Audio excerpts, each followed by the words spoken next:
Hi everyone, this is Matt. Welcome back to my channel.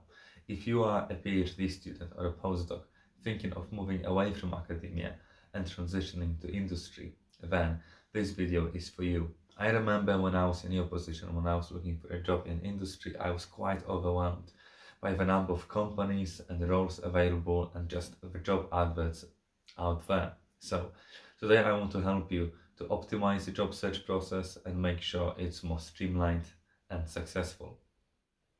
You should mostly apply for junior-ish positions. And that is because academia doesn't prepare you to work in industry. It only prepares you to become a PI.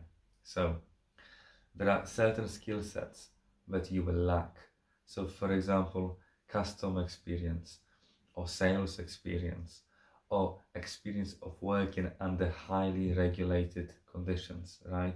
In industry, there will be regulations and laws that you will have to follow that will not be present in academia. So lack of these skill sets will not let you jump straight to mid-senior or senior position. However, employers will be very happy with you when it comes to getting you for a junior position but with a slightly higher salary, because you have a PhD, because you have these analytical skills.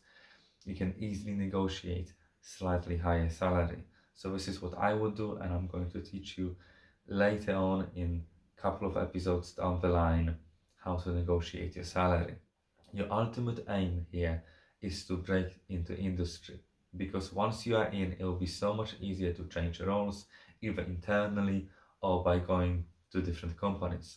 So right now, focus on key jobs that you closely match, ideally in large companies or in startups. Now, you want to work for large companies because big names like Novartis, Pfizer, Moderna, IBM, Google, and so on, they sell. They will look great on your CV. And when you work in such a big company, you get trained very well, and then they have so many opportunities where you can easily move internally from one role to another role until you find something that you actually really like. And for most people, it takes even up to 5 years to actually find a role that you really like, that you want to stay in. On the other hand, you can apply for jobs with startups. Why? Because startups are much more fluid, so you will learn lots of different things. And then through this process, you will learn what it is that you actually really like to do. And then when you apply for your next job with a bigger company, you will be able to showcase a wide set of skills, which is great. When you start applying for jobs, you will look at job boards, and there are so many of them, small ones, big ones, but I would advise you to only look at the big ones and ideally only at one of them. Why? Because all of them have exactly the same jobs. So you might as well just focus on one job board like LinkedIn.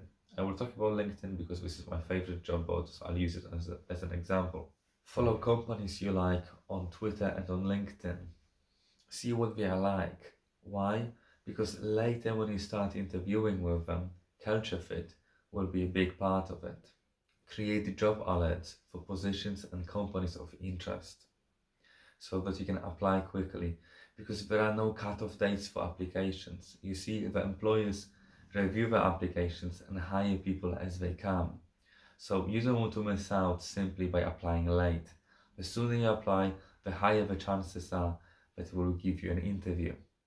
Open your LinkedIn account and make yourself visible to the recruiters by using keywords from job adverts in your headline and in your about section. And also make sure that you're open to work. Don't apply for all of the jobs. Only apply for the jobs that you closely match, and then use the rest of the remaining time for networking. Find out if you know anyone who works for the companies you'd like to work for, or anyone who does what you would like to do. Then talk to these people, do interviews with them, find out as much about the jobs and the companies from them as possible. Trust me, people love talking about themselves. Take advantage of this, build these connections, and then later keep following up on these connections so people don't forget you. You want them to remember you, because later these guys will most likely refer you to the hiring managers for job interviews. And it's a really easy way to get lots of interviews. So definitely do network. And then finally, be ready for rejections.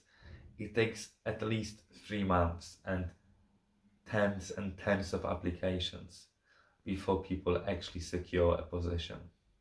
So in most cases, you send a CV and then you never hear back from them. However, if they do like you, they will get back to you the next day or the day after, right?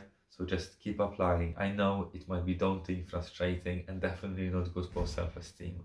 It was quite depressing for me as well when I was applying for my first job in industry.